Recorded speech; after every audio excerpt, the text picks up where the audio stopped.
tugaragariza impano ufite ukayereka abanyarwanda.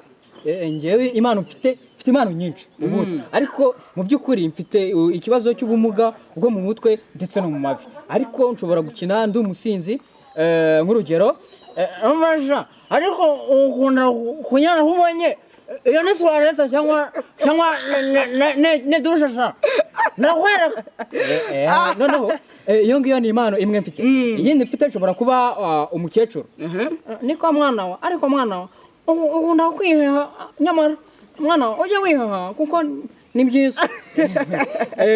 Mfite indi mpano yo kuba umukire, ariko sha buriya rero ziriya kampani zacu zo mu Bihinde zizagera inanga i Kigali kuwa gatatu.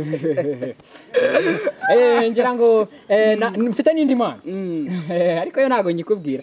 Nshaka mubanze mukore subscribe, mukore amashare, amakomenti kugira ngo nyine groupe yacu cyangwa se channel yacu ya Nitwe Bami TV ibanze nyine igafate. Urumva utanu garuka uzasanga ibintu ari neza cyane. Murakoze. Ese nkawe uramutse ubaye umukinnyi w'icyamamare ku isi wabigenza ute cyangwa wabyifatamo gute? Ebana nyine byanshimisha cyane kugira ngo ube umukinnyi wa mbere ku isi, burya bisaba kuba warakoze cyane. So nanjye rero nifuza gukora cyane kugira ngo nzagere kuri urwo rwego rwa ba Mr Bean, abastar batandukanye bagiye bakanyuzaho mu makomedi. Naho ngaho dushaka kugeza urwego rwacu. Murakoze. Amazina yawe? Banyita Black Musemakweli, ni nayo mazina nkoresha ndi kwa acting. Black Musemakweli, urakoze.